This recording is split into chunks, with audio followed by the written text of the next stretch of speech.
Hey y'all, welcome back to my channel. My name is Allie Brown and I've been not here for the last, I don't know, a long time. Whenever my last video was, my update was about my back. So another update, I am going to share my planners today, but just I'm very thankful and very happy to share that I am on the mend. It turned out that I had 4 herniated discs in my back. The most gnarly one, the very, very lowest L5S1, had a pretty significant extrusion, and to where I have been recommended to have a micro discectomy. So that's a back surgery, and I don't want back surgery because, I don't know, it's a mixed bag. So there's like 50-50 on each side saying, oh, I loved it, was amazing, do it, it's the best thing you'll ever do. And other people are like, this did nothing, it made it worse. So especially with the extrusion that I have, like it could be bad.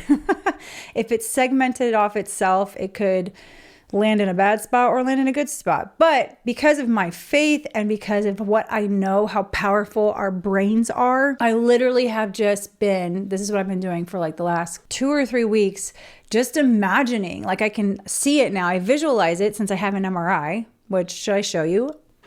There it is. That's the little thing hanging out of my disc. I'm just imagining my own macrophages in my body. Macrophages kind of like are cells that eat away at foreign things. I'm imagining them eating away at that little thing to where it's no longer in existence in my body anymore. So that's what I'm doing. I am using visualization, of course, with my faith, because I believe that God is a healer. I believe that He designed our bodies to heal. And so that's what I've been doing. And guess what? I mean, it could be the steroids, it could be what I've been doing mentally and spiritually, but I feel so much better. I have minimal sciatic pain now. I can sit for much longer. I'm starting to get feeling back in my right foot. My calf is still really tight. That leg's still really weak, but I am actually now back moving again, walking. I've even joined the Y, so I can do like stationary machines. Those have been okayed for my back. It's nothing strenuous on my back. I'm just so thankful, so thankful for what is happening. Like I'm feeling myself again, which is really big. And the fact that I can move again and get my body working. I did like a 160-pound leg press at the gym, felt really nice. It feels nice to be sore in my muscles again. I know that sounds really weird, but on my health journey, I actually really love it when I feel sore muscles, because that means that I've engage them and I'm working them and they're getting bigger and they're repairing. So that's the first update. And I just wanted to share a little peek at my planner and just some thoughts that I have as I've started this year. This is my Eternal Leather Goods cover that goes over the common planner, the Sterling Ink common planner. I get the full year with all the pages in the back. Like these are all the pages you get. And this is what I had last year. So I got the same exact size this year as I did last year.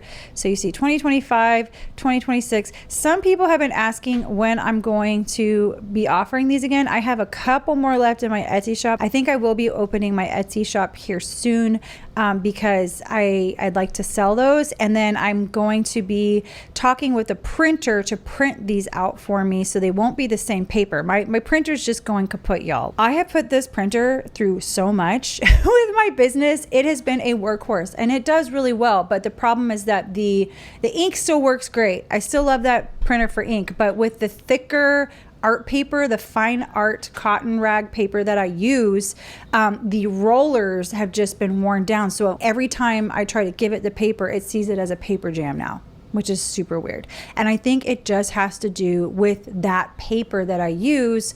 All the other paper, sticker paper works fine, so I can still make my stickers. Regular paper works fine. It's my thick 300-gram paper that's messing it up. So that's sad. So I'm going to go to another printer to see if I can get some made. I'm not sure when I'm going to do that, but it's coming. So what I love, I remember how I told y'all last year that I was going to start putting my vignettes in my journaling, essentially with my vignettes in my planner. And that's what I've done this whole year. So it's been really fun to just have this book. This book was my planning and my journaling. Anything super deep, more Emmanuel journaling related, like for, I teach that my Joy Revival program, that goes in a different planner. Most of the light stuff goes in here. And so I have really enjoyed just flipping through reading, looking at my vignettes. My issue that I'm having is that at the end of the year, I have some of these pictures from Christmas, right? So in my 2024 planner, I actually did this in a No Sweat Vignettes class. This is from 2024, I believe. I put the Christmas stuff on the back, like the very back pages. So I did some vignettes here in the back because, I don't know, I just felt like I should wrap things up with the Christmas stuff. So like this is my Christmas picture from 2025. And so I'm thinking about just doing the vignettes in the back of my 2025 planner just because I have the paper to spare. Like, look at all this paper I didn't get to, but I used way more of it than I did this year. So that's cool. So I'm thinking about just doing some vignettes to kind of memorialize this fun Christmas party my husband and I went to. It's like his fancy pants Christmas party, and then the Christmas tree, and then that'll be the last of this, and then continue my vignettes for here, which have been really nice. They've been fun. Like, I think I have, like this one I did for my husband and I for Valentine's Day. People ask me where I got this heart. I'll stick it down in the description below. But as far as the planning is going, I have been using the tracking in the very, very front, the quarterly tracking, for the stuff that I was tracking during the weeks here. So this, all this that I tracked in the previous year, I'm now doing it in these quarterly for now. I don't have any of the goal stuff written out yet, but I'm just trying to get back in routine, y'all. With this back injury, it literally was probably one of the biggest wrenches of my life when it comes to messing up my routine, because not only was I not going to the gym 3 days a week, which was like some of the highlights of my week, because you get to do fun things. I don't know, there's something about CrossFit. It's a little bit Kool-Aid-y, but I love it so much. And it's this camaraderie and the community that you have there. Not only did I not have the dopamine from my gym time and endorphins, but I did not get any rest. So my routine was just botched. You can see there's like a big chunk of time where I just wasn't tracking because I was in it was so bad. So I started tracking again. And then for my months, I'm just putting my appointments and stuff. I'm still using this bar method for like, if I'm in the future months, I'm feeling like I need just not add any more that week, I'll just put a yellow line through there. And then for the weeks, because I have vertical now, so this was horizontal, the vertical now, I have just been making lines about 7 and 8, and that's like my menu plan, which I have not filled out. I'm doing my menu plan, I just didn't fill it out. And then I put a line here for any notes or anything, and then I've been using my Coletto to kind of mark out where I'm pre-planning the week. So when I pre-plan the week, I kind of know, I can see what's going on. I find that the vertical works for seasons in my life where I have a lot of things to do and not as much time that I had. It's funny, I bought the vertical last year before my back injury and I had it come in. I was so excited to use it. And then the back injury happened and I have all this time on my hands. So if you'll notice, like even here, this is when my sister came to visit.